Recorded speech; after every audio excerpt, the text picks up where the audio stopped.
memory that I had back in Guatemala that really impacted me. I was just a kid. I was like maybe my son's age, almost 3. And for the longest time, I thought it was just a nightmare. I thought it was just a nightmare, and I talked to my oldest brother about it, and he confirmed it, that this memory wasn't a nightmare. It was actually reality.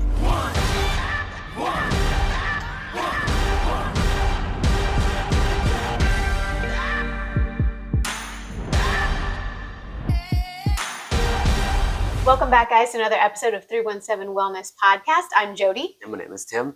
And today we're going to be talking about a pretty heavy subject, which is trauma in our childhood and how that actually impacts our family, the family home, our roles as parents, and what we can do to kind of heal that as we grow together as a couple. Yeah.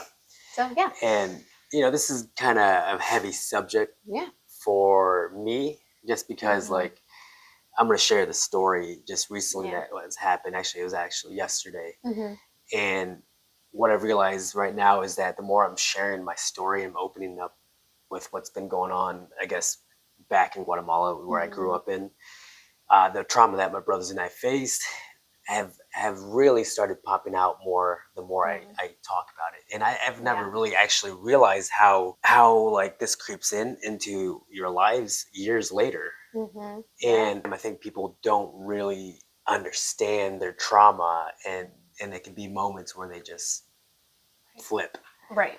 So this is like, for example, PTSD, with people that are in the military and they go off to war and then have PTSD, they come back with just a mentally distortion, I guess. Yeah, and that's a really good example. I guess it's one that we think of more in society too, is that PTSD from war. So people come back, and a lot of times, like especially around 4th of July, firecrackers, those loud noises really trigger. So we're going to be talking, so I guess trigger warning too for people that are maybe haven't dealt with trauma yet, that we're going to be diving into some of those topics. But yeah, that will trigger people, and then there is a response. So what we're talking about here is things that you've experienced in your childhood that are negative, that then as an adult, you experience something similar, which triggers a negative response. And that, you're going to go into that a little bit more, but we realize as adults, like that has shaped us, right? From childhood, that has really shaped how we respond to things, how we respond to people. So then when you have children, that's like a whole new layer, right? Because it takes us back to childhood, and it can start triggering us again. So, I think that's why it's very important to talk about. It's important to understand and to start taking that journey towards understanding your trauma if you haven't already. Yeah, and really becoming aware of it, because like you said, how it impacts your relationships, it impacts your marriage, impacts the children. Yeah. Your trauma impacts everything in your life and in your adult life as well. Right. So, let's go ahead and talk about it. Yeah. So I guess I'll share my story. I think the biggest memory that I had back in Guatemala that really impacted me, I was just a kid. I was like maybe my son's age, almost 3. And this one really stuck out to me the most. And for the longest time, I thought it was just a nightmare. I thought it was just a nightmare, and I talked to my oldest brother about it, my brother Matt, who has cerebral palsy, and he confirmed it, that this memory wasn't a nightmare. It was actually reality. So I guess I'll rewind back to yesterday and what happened, where, I was just at home, you're at work, and, I share a little bit more of my story on my social media page more, and thinking about just the trauma that I faced, and that memory popped up again, and I just kind of started replaying it a little bit, and all of a sudden I broke down. I broke down and just started bawling my eyes out, and I couldn't control it. I could not control those emotions. I could not. It was just flowing out of me, and I was crying like a baby. And it was just a hard moment, and I remember just thinking in my mind, like, why did I experience that? Why did I go through that? Why did my brother have to go through that? And it was just those questions, like, why did I have to see that? And that memory was just, I remember that it was just a lot of chaos going on. Like I said, I was just little. A lot of yelling from my dad.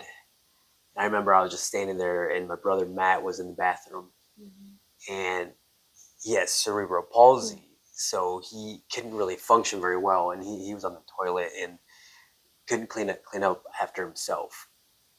And I remember my dad yelling, and my brother Matt, crying and crying for help. And I all of a sudden I remember my father running into the bathroom and picking up my brother from the toilet and throwing him against the bathtub. And I remember just seeing poop smeared off the ground, and and my brother just falling down, and I was just a kid looking at him, and just staring at him, and it's just a memory that I never forget. Right. And I remember that anger.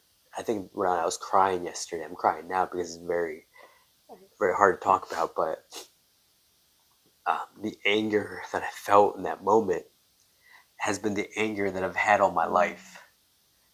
That all the anger that I hold inside, it was that moment that I didn't have control of that situation, and I had no idea how to handle that situation. All I could do was just hold this rage inside of me, seeing my brother being thrown into the bathtub, and it was my father doing it. Right. Someone that was supposed to love us, protect us, throwing him in the bathroom, and the anger has hung on to me for all these years, and it still is there. It's still there, and God's the one that has been able to heal me. But I have been able to process through. I have had to process through this. Right. I've had other moments in my life where I cried randomly because of the trauma, and yesterday was a moment where I just broke down, and I couldn't control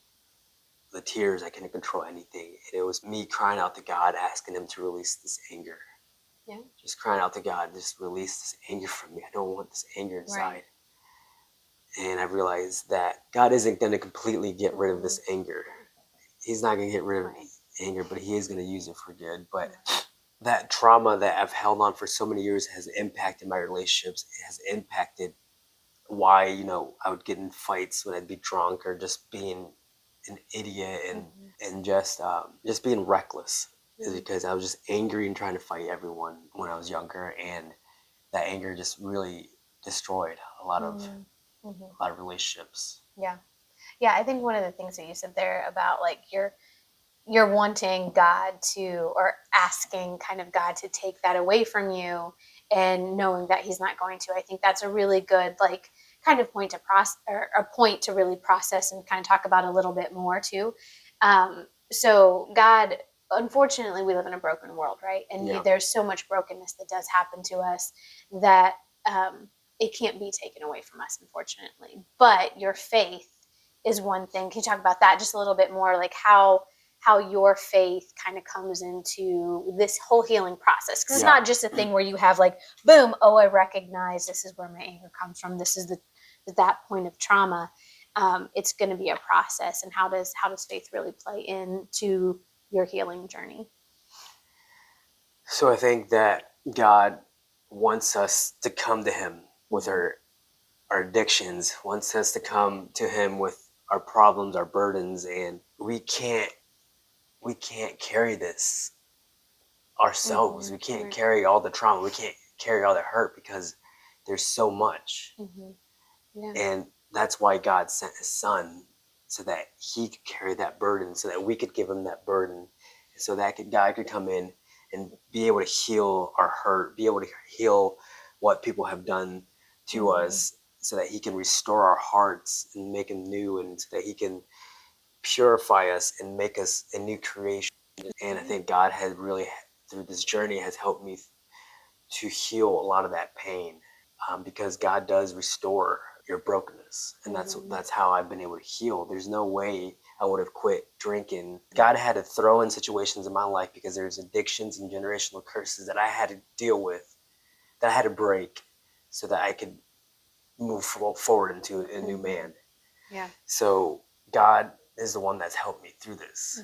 And also just helping me, just meditating has helped me. Just bringing myself back to those moments and really trying to face those moments head on and face that broken man, and really reflect on what's happened in my life, what's going on with my relationships and things like that, so that I can work on healing. Yeah. Yeah, that's good. So I think if you're not having someone help you heal your trauma, or you're not working on healing it yourself, that trauma is going to affect your relationships. My anger has affected our relationship, you know, like, and it has amplified when Eli was born. Yeah, because the loss of control, when I've realized that the reason why I have so much anger in my life, or when I really become angry, is when I lose control of the situation. When I didn't have any control, when I was seeing what my father was doing, that was what ignited my anger. And that is what ignites my anger in our relationship. Yeah. But in our first couple years of our relationship, when Eli being born, the newborn phase, yes. I was struggling so much with my anger. I had to pray. In the moment where Eli was just crying, I couldn't keep quiet. I had to pray to God, like, God, please help me through this anger. Help me through this. I can't do this on my own because I can't control my anger. But God has given me control. He has said that we have control. We need to have self-control. Right. And He has helped me tremendously with my anger, and has tremendously helped me with all the issues that I've dealt with. Yeah. And like I said, if it wasn't for me becoming aware of my trauma and how it's impacting our relationship, we wouldn't have a relationship. If I was drinking, we wouldn't have a relationship. I didn't like the person that I was when I was drinking. Yeah. I was just an idiot, and I was my dad, biological dad. Yeah. There's no way I would have destroyed this family. And that's the thing, like, with people, is that they're not understanding that their hurt is hurting their family and their relationships. Yeah, they do say hurt people, and it may not be anger. It could be a different kind of coping mechanism. I think a lot of people, when there is pain in your past, what our brain does is it tries to reroute, right? It tries to escape that pain. It doesn't want to keep experiencing that pain. So there's some sort of coping mechanism that comes into play. And for you, it was feeling out of control. So then anger kind of came, because I think in those moments when you have that anger, you feel more powerful and you feel like you do have control over that situation.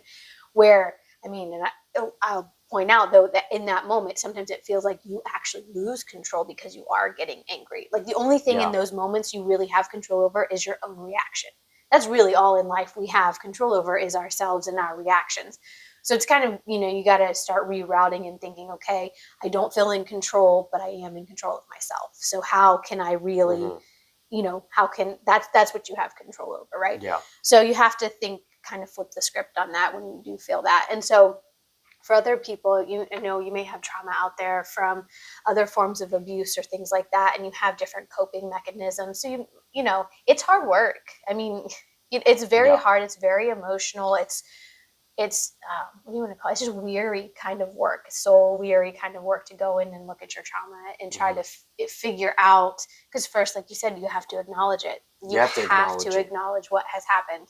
In order to then try to heal from it. And the only way you acknowledge this is if you're sitting alone with yourself and discovering who you are. Yeah, and allowing God to come in too, and and open up and reveal those things to you. Yes, that's exactly what it is. Right. It's God coming in and revealing those issues. Yeah, because God doesn't want us to carry that pain. Right. He doesn't want us to carry that pain, because that pain is going to carry into that relationship. Yeah. And our coping mechanisms only work for us. right? So the coping mechanism that you have for your stuff, the coping mechanisms I have for my stuff, because we all have them, whether they're big things or little things. We've learned how to navigate life and people and relationships and created different things in our brains in order to survive, right? So when you come together in a marriage and then you have kids, you've got all these different survival techniques and coping mechanisms in our brains trying to work together. But what you do for you works for you. What I do for me works for me, but that doesn't mean it's going to work together. So you're bringing broke people together and trying to make a family work. Yeah. I mean, and I'm saying this, like, all of us are broken. You can't, no one can sit in front of me and say, oh, I'm not broke. All of us are broken, right? Yeah. As parents, we're not going to be perfect. Yeah. So we're going to instill things in our children, and they're going to have coping mechanisms, and your kids might already have some from things they've experienced. And so it's learning, I think, to teach our children, learning about ourselves, and then teaching our children how they need to deal with their own trauma that they're going to experience or have experienced. So, as we work together as a family, it's very important to be open and to be emotional. I mean, you have to be emotional with each other. I come from a very private family that doesn't really talk about emotions a lot. And so I've had to learn to express my emotions, and I don't do it well all the time. But I think you have to be able, you cry. And I love that you cry. Like, it's because you can be vulnerable. Sometimes, it just kind of wells up out of you.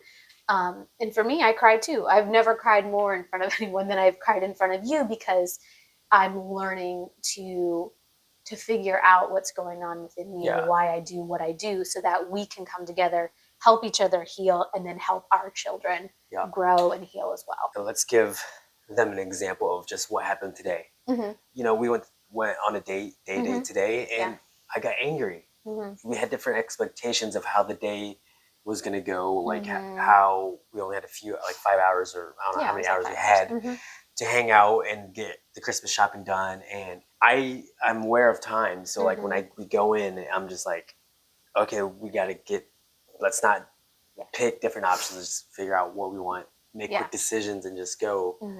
But you had a different expectation. Right. I want to look at different things.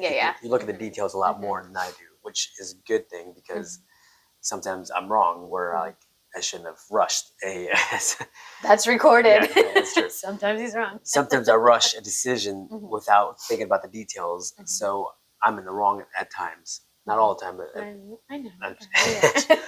So we had a huge argument today about about nothing, but it was it was a learning opportunity, because we understand that when we're not communicating well, we're not setting the expectations. And some people may not have to do this, but for us, we have to do this, because why? Because my trauma has affected me to the point where if my expectations are met, or if my things out of control, or if things aren't lined up the way that I want it, then it's gonna ruin the whole day. So in our relationship, we have to have that communication because of my trauma, and I'm working on trying to work on letting go of that control, letting go of the perfection or whatever. That's that trauma that I have to work through, so that it's not affecting the relationship, because that argument lasted a little while. And I think that's a really good example of when you're working together with your spouse. They're not just sitting alone in their trauma. Like, you can't let your spouse just be like, okay, you deal with it. Like, we do have to come, and sometimes it is hard, but we have to come together. And I was just thinking about this earlier. It's like we have to have like a pregame. Like, we have to have a half an hour meeting about, this is what we're going to do. Like, what are your expectations? What are my expectations? Okay, let's come to a mutual expectation, and then let's go and have a good time. I remember the one time we were going to have a date night, and I was like, okay, we don't know sometimes what we're going to do. And I was like, bowling, and you're like, bowling, and I was like, oh, okay. And then it was like, should we go to, I think it was like Boulder Creek, let's go to Boulder Creek. And it was like everything aligned, because we both had the same expectations, and that was a great date. And then we went and got ice cream afterwards. We both wanted to, so it was, our expectations were aligned. But that is like it feels like one in a million times, where expectations are actually aligned. So I think if we do make it a habit of, okay, in taking the time to slow down and talk about what our expectations we didn't go in with a plan. No. I had a list of like what I thought, but it wasn't like this is exactly what we're gonna get, you know. So, but that's why we have arguments. That's why we have challenges, because we're able to grow from that and we're able to get stronger. So because we had that argument, we understand now. Okay, how maybe I need to just be more patient and be more graceful and just be more loosey goosey. Just be more loosey loosey goosey. Said that. Thank you. He said loosey goosey. I appreciate that. and just not have a high expectation or have any expectations going in, or just be more calm about just being okay, just going with the flow. Right. So we're learning from that, which is very, very important, because people get stuck in the argument and they can stay there for so long, and it just ruins the whole entire day. Right. But I know, and you know that when we do have arguments, it's a learning opportunity for us to become stronger. Yeah. And I think today has really shown us that, okay, there's certain things that we got to communicate better. Yeah. So we have to create a new habit, which is good. Like we have to have a habit of, is this going to be a loosey-goosey, or is this going to be we need to set expectations and know we're on the same page before we kind of like do things.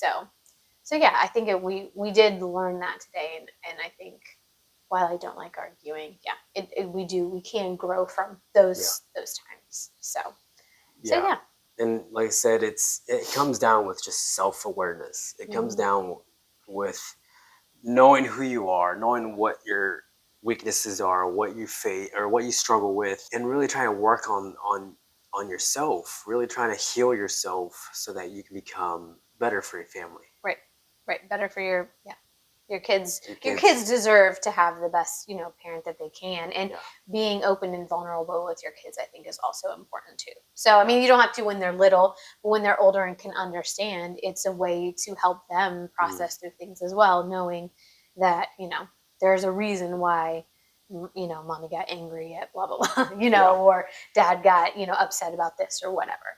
So, I think that's good. Being aware, being open and vulnerable, and then working on it together is super important. Yeah, and praying about it. Yep. Praying about it. Yeah.